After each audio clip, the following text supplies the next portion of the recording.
शांति।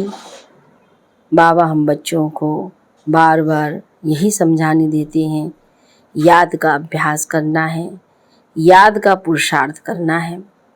जितनी हमारी याद की स्थिति बनी हुई होगी, याद का अभ्यास बना हुआ होगा, उतना ही हमारी सहज, सरल और जल्दी ही कर्मातीत अवस्था बन जाएगी। इसलिए कभी भी यह नहीं अपनी बातें सुनाना कि हम तो बहुत समझदार हैं, हम तो बहुत याद करते हैं। तो ये अपनी ही विशेषता को गाना, अपनी महिमा करना। बाबा ने कहा ये सब जब हम याद के अभ्यास में रहते हैं, याद हमारी बनती है, तो हमारी ये सब विचारधाराएं परिवर्तन हो जाती हैं। तो याद के बल से जो भी कमियां हैं उसको हमें समाप्त करना है। अपनी अवस्था भी मजबूत बनाने के लिए बाबा हमको दूसरी बात समझाते हैं कि हमारा भोजन भी बाबा की याद में और शुद्ध सात्विक से भरा हुआ रहना चाहिए। यानी शक्तिशाली तभी होगा जब हमारा शुद्ध होगा। तो सुनते हैं बाप दादा के 19 सितंबर 2023 के साकार महावाक्यों में। बाबा बोले, मीठे बच्चे याद के पुरुषार्थ से ही कर्मातीत बनेंगे, इसलिए कभी अपने को मियाँ मिठू नहीं समझना। याद के बल से अंदर में जो कमियां हैं उन्हें निकालते रहना। प्रश्न में सभी बच्चों की अवस्था को मजबूत बनाने के लिए बाप कौन सी चैलेंज करते हैं? उत्तर में बच्चे भोजन बनाते हुए मेरा पूरा समय याद में रहकर दिखाओ। ये बाप बच्चों को चैलेंज करते हैं। शिव बाबा की याद में भोजन बनाएंगे तो ताकत भर जाएगी, अवस्था बहुत अच्छी हो जाएगी। परंतु बच्चे भूल जाते हैं। इसके लिए एक दो को याद दिलाने का पुरुषार्थ करो। डबल सर्विस करनी है। कर्मणा के साथ साथ नर से नारायण बनाने की भी सेवा करो। गीत है, धीरज धर मनवा, तेरे सुख के दिन आएगी आए। ओम शांति। यह किसने कहा और किसको कहा? बाप बैठ बच्चों को समझाते हैं। भक्ति मार्ग में ये गाया जाता है, जब परमपिता परमात्मा आते हैं तो वही आकर धीरज देते हैं और कोई मनुष्य धीरज दे नहीं सकता। तुम जानते हो अब सुख के दिन आएंगे। बाप आए हैं सुखधाम ले चलने, तो जरूर यह दुखधाम है। ये सब भक्ति मार्ग के गीत हैं। यहाँ तो बाप सम्मुख बैठे हैं, बच्चों को कुछ कहने की दरकार नहीं पड़ती। बच्चे जानते हमारे सुख के दिन आ रहे हैं। हम सुख की राजधानी स्वयं श्रीमत पर स्थापन कर रहे हैं, डिवाइन मत पर चल रहे हैं। एक होती है डिवाइन मत, दूसरी होती है अनडिवाइन मत। डिवाइन मत एक ही होती है जिसे श्रीमत कहा जाता है। इन डिवाइन मत माना आसुरी पतित मत, डिवाइन मत माना दैवी पावन मत। श्रीमत और आसुरी मत को तुम समझते हो, डिवाइन कहा जाता है पावन को, इनडिवाइन कहा जाता है पतित को। यह है ही पतित दुनिया, कोई भी पावन मनुष्य है नहीं। पावन मत देने वाला एक ही पतित पावन बाप है, उनको सब याद करते हैं। पावन सृष्टि सतयुग को, पतित सृष्टि कलयुग को कहा जाता है। यहाँ सब हैं ही अनडिवाइन। डिवाइन फादर एक होता है, पतित दुनिया में कोई डिवाइन फादर होता नहीं। ये संगम का युग है, ये युग तुम्हारे लिए है, दुनिया के लिए नहीं है। दुनिया तो समझती है संगम युग आने में बहुत वर्ष पड़े हैं। बाप आते ही हैं पतित कलयुग को पावन सतयुग बनाने। ऐसे तो वह कुमार और कुमारियां भी डिवाइन पावन हैं, परंतु फिर पतित जरूर बनना है। विकार से जन्म लेते हैं, इसलिए इस विकारी दुनिया में कोई डिवाइन नहीं होते। डिवाइन निर्विकारी को कहा जाता है। निर्विकारी होते हैं निर्विकारी दुनिया में, तो वह है ही वाइसलेस संपूर्ण निर्विकारी दुनिया। जबकि संपूर्ण निर्विकारी दुनिया है तो संपूर्ण विकारी दुनिया भी होगी। तो यह है संपूर्ण अनडिवाइन दुनिया। संपूर्ण डिवाइन दुनिया सतयुग को कहा जाता है। अब तुम बच्चों को डिवाइन फादर ने धैर्यवत बनाया है। डिवाइन जीव आत्मा कहा जाता है। सिर्फ आत्मा को डिवाइन नहीं कह सकते, आत्माएं तो निराकारी दुनिया में रहती हैं, डिवाइन मनुष्य होते हैं पवित्र दुनिया में। ये है ही अपवित्र दुनिया। अपवित्र दुनिया को पवित्र दुनिया बनाना है, ये निराकार डिवाइन फादर का ही काम है। तुम बच्चों को अब धीरज मिलता है। बच्चे, अब सतयुग आ रहा है। सुखधाम स्थापन करने में समय तो लगता है, फट से तो दुखधाम विनाश हो, सुखधाम स्थापन नहीं हो जाएगा। तुमको भी देखो कितना टाइम लगा है। पति सृष्टि कितनी बड़ी है। तुम भी जब लायक बनो ना, तुम खुद ही कहेंगे हम अभी स्वर्ग में जाने के लिए पूरे लायक नहीं बने हैं। पूरे लायक बन जाए फिर तो कर्मातीत अवस्था हो जाए, परंतु देह अभिमान बहुतों में होने के कारण समझते हम तो संपूर्ण बन गए हैं। हमको श्रीमत की दरकार ही नहीं, इसलिए याद नहीं करते। बाप की याद से ही तो श्रेष्ठ बनेंगे। कोई कह ना सके कि हम निरंतर बाप को याद करते हैं। अंदर में कोई ये ना समझे कि हम तो निरंतर याद में रहते हैं। याद में रहते रहें तो बाकी क्या चाहिए। सारा दिन भी कोई याद में रहे तो कर्मातीत अवस्था हो जाए, बड़ा मुश्किल है। बाबा की याद में रहना, तुम पुरुषार्थ कर रहे हो सुख धाम में राज्य भाग्य लेने लिए। अपने को देखना है। अगर हमारे में बहुत विकार है, कमियां हैं, तो हम इतना उच्च पद पा नहीं सकेंगे। निरंतर याद की दौड़ी लगा नहीं सकेंगे। अपने को मियाँ मिट्ठू नहीं समझना है कि मैं तो संपूर्ण हूँ। संपूर्ण होते ही हैं शिवालय सतियों में। सारा भारत शिवालय बन जाता है। लक्ष्मी नारायण का राज्य चलता है। मंदिर में राज्य तो नहीं करते हैं ना। शिवालय सतियों में सब देवी देवताएं राज्य करते हैं। फिर पूजा के लिए मुख्य लक्ष्मी नारायण का चित्र बनाए उनका मंदिर बनाते हैं। पहले नंबर वाले को ही पूजा होती है। अभी उन्हों के जड़ मंदिर हैं। चेतन में जब राज्य करते हैं तो विश्व के मालिक हैं। भले हैं भारत में ही, परंतु हैं तो विश्व के मालिक ना, और कोई राजा ही है नहीं। अभी हम अभी फिर से अपना डिवाइन राज्य स्थापन कर रहे हैं। पावन दुनिया में जाने लिए पहले जरूर पावन बनना पड़े। मेहनत लगती है। जहाँ तक जीना है याद में रहना है, और ज्ञान की वर्षा तो होती ही रहती है। भिन्न भिन्न प्रकार से समझाया जाता है। वास्तव में लक्ष्मी नारायण के सिवाय डिवाइन अथवा पवित्र किसको कह नहीं सकते। बाप स्वर्ग स्थापन करते हैं फिर भी नरक बन ही जाता है। ड्रामा ही सुख और दुख का बना हुआ है। शंकराचार्य आकर अपने धर्म की स्थापना करते हैं, फिर भी डाल डालियाँ पुरानी तो होगी ना।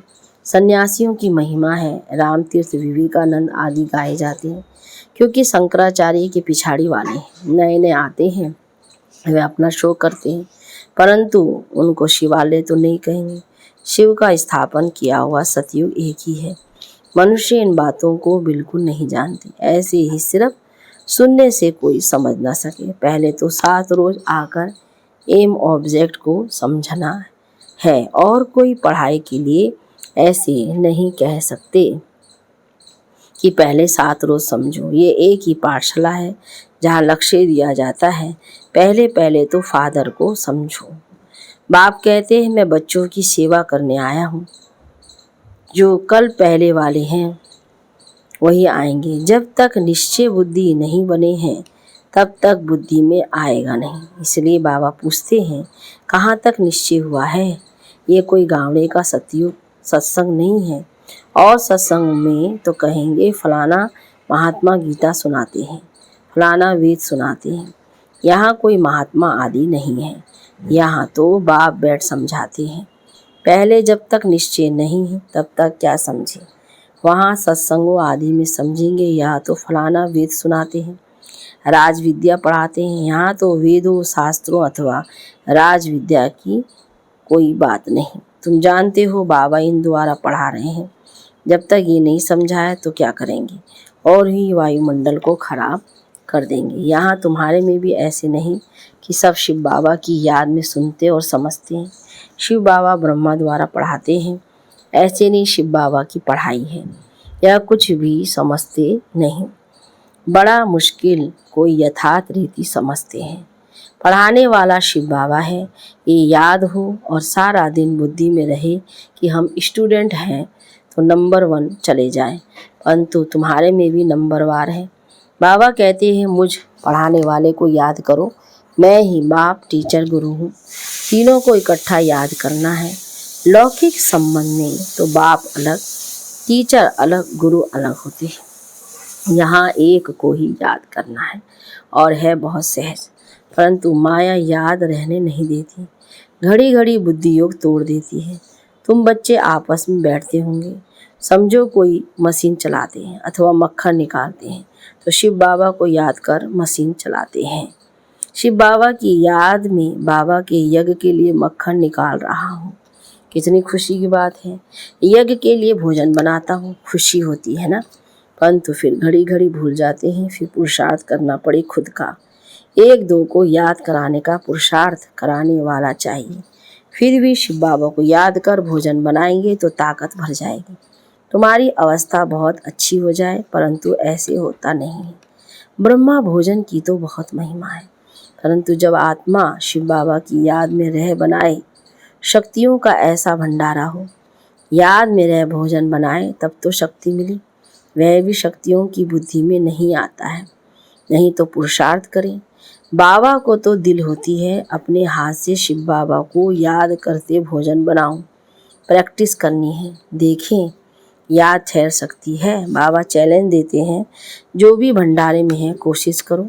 बाबा जानते हैं कि 1 घंटा भी याद नहीं कर सकते। याद वाले ज्ञानवान हो तो डबल सर्विस में लग जाए। जब तक कांटे को फूल ना बनाए तो कुछ काम के नहीं है। राजाई के लायक वह बनते जो नर को नारायण बनाने की सर्विस करते।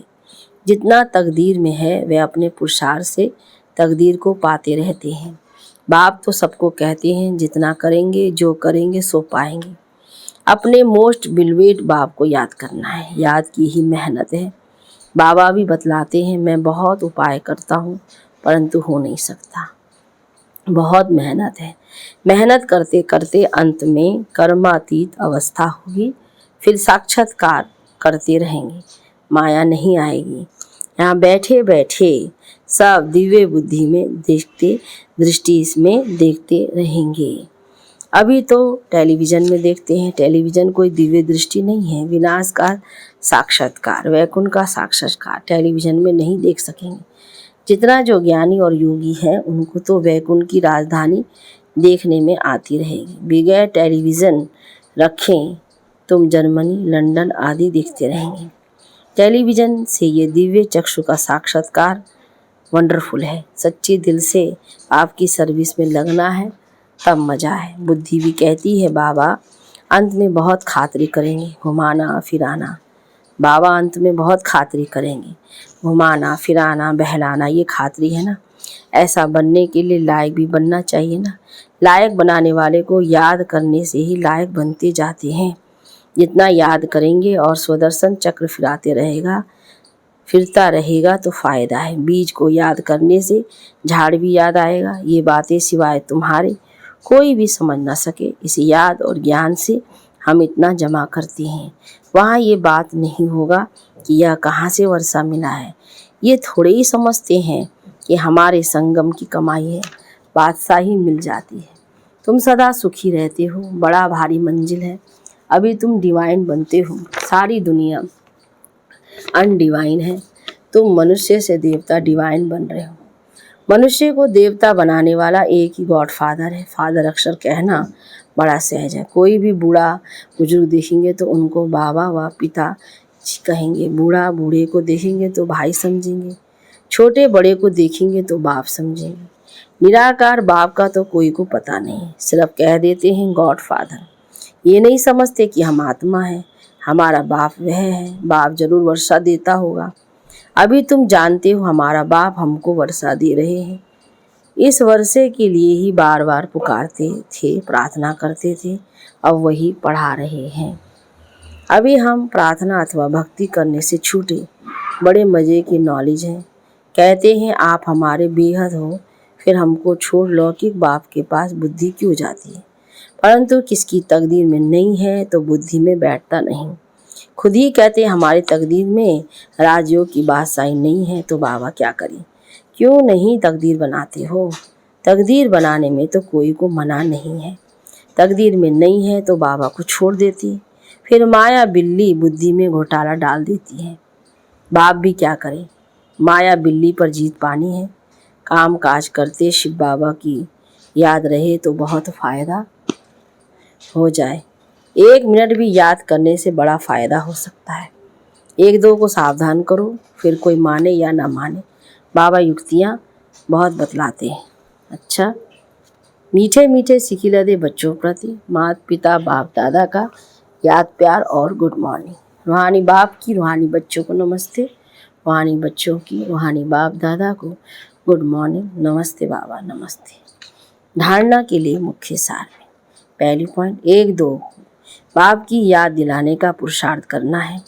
बाप, टीचर, सदगुरु तीनों को साथ साथ याद करना है। भोजन बनाते व खाते समय याद में जरूर रहना है। दूसरी पॉइंट में सच्चे दिल से बाप की सर्विस में लगना है। कांटों को फूल, मनुष्यों को देवता बनाने की सेवा करनी है। वरदान में व्यक्त भाव से ऊपर रहे, फरिश्ता बन उड़ने वाले, सर्व बंधनों से मुक्त भाव। विस्तार, देह की धरनी व्यक्त भाव है। जब फरिश्ते बन गए फिर देह की धरनी में कैसे आ सकते। फरिश्ता धरती पर पाँव नहीं रखते। फरिश्ता अर्थात उड़ने वाले, उन्हें नीचे की आकर्षण खींच नहीं सकती। नीचे रहेंगे तो शिकारी शिकार कर देंगे, ऊपर उड़ते रहेंगे तो कोई कुछ नहीं कर सकता। इसलिए कितना भी कोई सुंदर सोने का पिंजड़ा हो, उसमें भी फंसना नहीं। सदा स्वतंत्र, बंधन मुक्त ही उड़ती कला में जा सकते हैं। स्लोगन में असंभव को संभव कर सफलता की अनुभूति करने वाले ही सफलता के सितारे। अच्छा, ओम शांति, ओम शांति।